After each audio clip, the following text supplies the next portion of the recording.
ತೋಡಿಗೆ ನೀರು ಬಿಡಬೇಡಿ ಅಂತೀರ. ಅದೇ ಒಬ್ಬ ಪಾಪದವ ಮನೆಯವರು ನೀರು ಬಿಟ್ಟರೆ ನೀವೇನು ಮಾಡ್ತೀರಾ? ಮನೆ ಹೋಗಿ ನೋಟಿಸ್ ಕೊಡೋದು, ಎಂಡ್ ಕ್ಯಾಪ್ ಹಾಕಲಿಕ್ಕೆ ಹೋಗ್ತೀರ. ಅದೇ ಒಬ್ಬ ಹಣ ಇರೋವ, ಇಂಪ್ಲೆನ್ಸ್ ಇರೋವ ನೀರು ಬಿಟ್ಟರೆ ನೋಡಿಯೂ ನೋಡಿದಾಗೆ ಸುಮ್ಮನೆ ಕೂತ್ಕೊಳ್ತೀರ. ಯಾಕಂದರೆ ಇದು ರಾಜಕೀಯ, ಈ ಸಮಾಜದ ವ್ಯವಸ್ಥೆ ಹೀಗೆ. ಎಲ್ಲದಕ್ಕೂ ಮುಖ್ಯ ಏನು? ಲಂಚ. ಅವ ನಿಮಗೆ ಲಂಚ ಕೊಡ್ತಾ ಇದ್ದಾನೆ, ನೀವು ಅದಕ್ಕೆ ಸುಮ್ಮನೆ ನೋಡಿಯೋ ನೋಡಿದಾಗೆ ಸುಮ್ಮನೆ ಕೂತ್ಕೊಳ್ತೀರ. ಇದು ಈ ಸಮಾಜದ ವ್ಯವಸ್ಥೆ. ಕಳೆದ ತಿಂಗಳು ನಗರಸಭೆಯ ಸಾಮಾನ್ಯ ಸಭೆಯಲ್ಲಿ ಒಂದು ಮೀಟಿಂಗ್ ಆಯಿತು.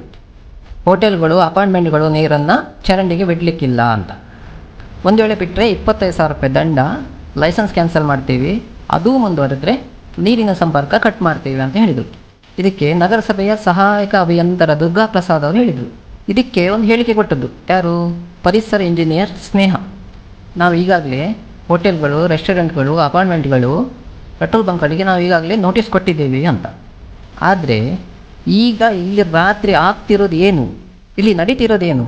ಬಿಲ್ಡಿಂಗಿನ ವೇಸ್ಟ್ ನೀರನ್ನು ಪಂಪ್ ಹಾಕ್ಕೊಂಡು ಈ ಥರ ಅಕ್ರಮವಾಗಿ ಚರಂಡಿಗೆ ಬಿಡ್ತಾ ಇರೋಕ್ಕೆ ಇಷ್ಟು ರಾಜಾರೋಷವಾಗಿ ಬಿಡ್ತಾ ಇದ್ದಾರೆ ಅಂದರೆ ಅದು ನಿಮ್ಗಳ ಸಪೋರ್ಟಿಂದ. ನಿಮ್ಗಳ ಸಪೋರ್ಟ್ ಇರೋದ್ರಿಂದ ತಾನೇ ಇವರು ಇಷ್ಟು ರಾಜಾರೋಷವಾಗಿ ಪಂಪ್ ಹಾಕ್ಕೊಂಡು ಈ ಥರ ಬಿಡ್ತಾ ಇದ್ದಾರೆ. ರಾತ್ರಿ ಆಗೋದನ್ನೇ ಕಾಯ್ತಾ ಕೂತ್ಕೊಂಡು ರಾಜಾರೋಷವಾಗಿ ಇಷ್ಟು ಬಿಡ್ತಾರಂದರೆ ಇದರ ಹಿಂದೆ ಏನಿದೆ? ಲಂಚದ ಮಹಿಮೆ. ಅವರು ಲಂಚ ಕೊಡ್ತಾರೆ, ನೀವು ತಗೊಳ್ತೀರ. ಅದಕ್ಕೆ ನೀವೇನು ಮಾಡ್ತೀರಾ? ನೋಡಿಯೂ ನೋಡಿದಾಗೆ ಸುಮ್ಮನೆ ಕೂತ್ಕೊಳ್ತೀರ. ಯಾಕೆ? ಆ ಲಂಚದ ಹಣದಲ್ಲಿ ನಿಮಗೆ ಪಾಲಿದೆ. ಅದು ನಿಮ್ಗಳ ಸಪೋರ್ಟ್ ಇಲ್ಲದೇನೆ ಅವನಿಗೆ ಮಾಡಲಿಕ್ಕೆ ಸಾಧ್ಯನಾ? ನೀವು ಸಪೋರ್ಟ್ ಕೊಟ್ಟಿದ್ದಕ್ಕೆ ಅಲ್ವಾ ಈ ಥರದಲ್ಲಿ ರಾಜರೋಷವಾಗಿ ಪಂಪ್ ಹಾಕ್ಕೊಂಡು ವೇಸ್ಟ್ ನೀರನ್ನು ಚರಂಡಿಗೆ ಬಿಡ್ತಾ ಇರೋದು. ಅದೇ ಪಾಪದವೇನಾದರೂ ಬಿಟ್ಟರೆ ನೀವು ಬಿಡ್ತೀರಾ? ಹೋಗಿ ಎಲ್ಲಿಂದನೂ ಓಡೋಡಿ ಬರ್ತೀರಾ, ನೋಡಿಸ್ಕೊಡ್ತೀರಾ, ಎಂಡ್ ಕ್ಯಾಪ್ ಹಾಕ್ತೀರಾ, ಇನ್ನೇನೇನೋ ಮಾಡಿ ಹಾಕ್ತೀರಾ.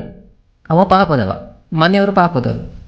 ಆದರೆ ಇವ್ರುಗಳೆಲ್ಲ ಹಣವಂತರು, ನಿಮಗೆ ಪಾಲಿದೆ. ಆ ಪಾಲಿಗೋಸ್ಕರ ನೀವೇನು ಮಾಡ್ತೀರಾ? ಕಣ್ಣು ಮುಚ್ಚಿಕೊಂಡು ಸುಮ್ಮನೆ ಕೂತ್ಕೊಳ್ತೀರ.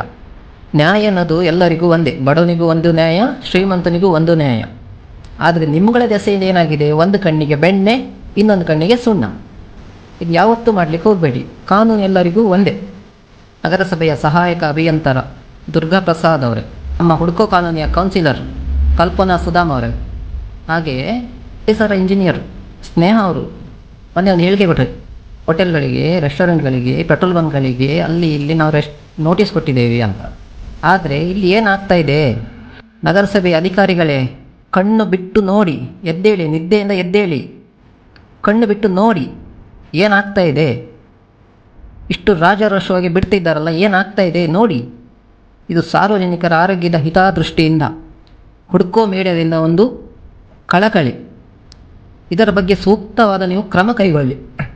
ಈ ಲಂಚದ ಹಣದಲ್ಲಿ ಯಾರಲ್ಲಿದ್ದಾರೆ ಅವ್ರ ಬಗ್ಗೆಯೂ ಸಹ ಒಂದು ಸೂಕ್ತವಾದ ಕ್ರಮ ಕೈಗೊಳ್ಳಿ. ಲಂಚ ಕೊಟ್ಟವನಿಗೂ ಕ್ರಮ ತಗೊಳ್ಳಿ, ಲಂಚ ಯಾರ್ಯಾರು ತಗೊಂಡಿದ್ದಾರೆ, ಎಷ್ಟೆಷ್ಟು ಪಾಲಿದೆ, ಅದ್ರ ಬಗ್ಗೆಯೂ ಒಂದು ಸೂಕ್ತವಾದ ಕ್ರಮ ಕೈಗೊಂಡು ಆದಷ್ಟು ಬೇಗ ಇದಕ್ಕೆ ಒಂದು ಪರಿಹಾರ ಮಾಡಿ.